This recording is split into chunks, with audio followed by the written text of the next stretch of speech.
Close your eyes. Imagine your kitchen. You can walk to the fridge in your head. How? Because your brain has a built-in GPS. Two key players make it work: place cells and grid cells. Together they build a mental map so you always know where you are and where you're going. Place cells live in the hippocampus. Each one fires in a specific spot of an environment. Stand near your door? One set lights up. Move to the window? A different set takes over. Your brain paints the world with a mosaic of firing patterns. Grid cells live in the entorhinal cortex. They're the mesh under the map. Each grid cell fires in multiple spots that form a perfect hexagon across space. It's like laying honeycomb over a room. Step across it, and grid cells tick like a spatial metronome. Why both? Place cells say here. Grid cells say how far and which way. Together, they let you localize yourself and navigate to targets, even in the dark. This isn't just for walking. The system tracks head direction, a neural compass, and boundary cells that fire near walls and edges. With speed cells, they form a full navigation suite: distance, direction, boundaries, speed.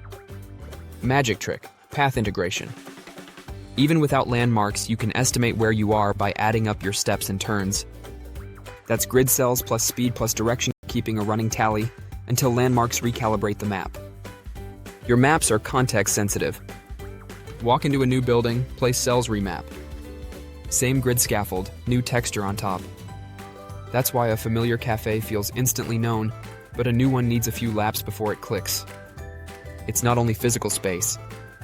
The same circuits can map abstract spaces, tones in music, odors, even concept dimensions like more versus less. Your brain reuses the GPS system to navigate ideas, not just rooms. Sleep matters. During deep sleep and naps, hippocampal cells replay routes at high speed, like rewatching your day. This strengthens the map and can even reorganize it to plan better paths. When the system breaks, navigation suffers. Early Alzheimer's often starts in entorhinal cortex where grid cells live. Getting lost in familiar places can be an early warning sign. It's not just memory loss, it's a map problem. Everyday superpowers from your GPS. Shortcut intuition. You just know a diagonal is faster. Mental travel. Plan a route in your head before moving. Scene stitching. You can imagine rooms you haven't seen fully because the grid predicts what should be around the corner. Want a stronger internal GPS? Vary routes. New paths force remapping or richer grids. Build landmarks. Notice corners, textures, smells. Move at different speeds. Walk, jog, stairs, train speed cells. Sketch from memory. Draw rough maps after visiting a place. Sleep. Replay cements the layout. Myths, fast. It's just vision. No, blindfolded navigation can still run on path integration. GPS is fixed at birth. No, experience refines maps throughout life. Phones killed our sense of direction. Over-reliance can weaken mapping practice, but you can train it back quickly. Recap. Place cells mark where you are. Grid cells give the distance direction mesh. Together with head direction, boundary, and speed cells, they make a biological GPS. Sleep strengthens it, novelty expands it.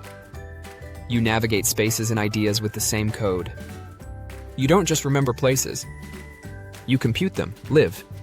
Love mind tech that upgrades real life? Subscribe. New long-form curiosity every Sunday.